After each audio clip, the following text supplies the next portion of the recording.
जो बैठक हुई उसके अंदर इंडस्ट्री को लेकर 3 मुख्य निर्णय लिए गए। सबसे पहला, जो हम एक कॉन्वोकेशन कन्वेंशन सेंटर दिल्ली में जैसा मंडपम बना है वैसे मंडपम एक यहाँ तैयार करवाएंगे। वो उसका मॉडल होगा जहाँ सरकार को एक भी पैसा नहीं देना। तकरीबन 5,000 करोड़ का ये कन्वेंशन सेंटर बनेगा और इससे सरकार के पास ये एसेट भी आएगा और कमाई भी होगी।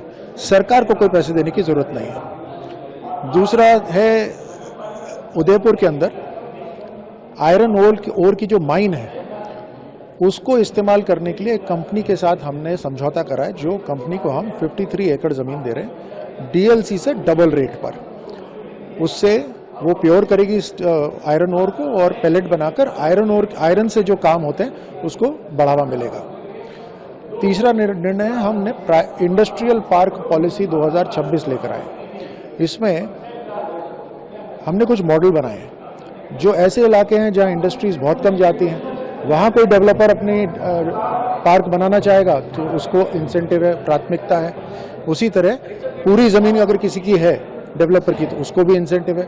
सरकार के साथ पीपीपी मोड पे कोई काम करना चाहता है, अपना इंडस्ट्रियल पार्क डेवलप करना चाहता है, उसको भी इंसेंटिव है।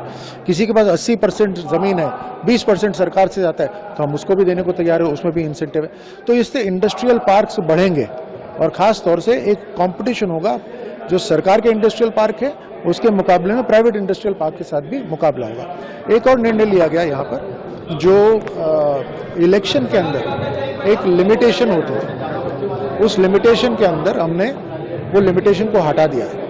वो था कि जिसके 2 से ज़्यादा बच्चे होते थे वो चुनाव नहीं लड़ पाते थे, पंचायती राज के चुनाव नहीं लड़ पाते थे। उस लिमिटेशन को हमने हटा दिया है। ये समझने वाली बात यहाँ पर है कि ये एक पेनल्टी थी, हमने कोई इंसेंटिव नहीं दिया ज़्यादा बच्चे करने का। ये एक पेनल्टी थी कि 2 से ज़्यादा होगा तो उसको नुकसान होगा, चुनाव नहीं लड़ पाएगा। पूरे देश के अंदर जागरूकता वैसे ही है, जिसके पास जैसी आर्थिक क्षमता है उस हिसाब से अगर वो 2 से ज़्यादा बच्चे भी हैं तो उसके ऊपर ये पेनल्टी ना लगे, ये हमने हटा दिया।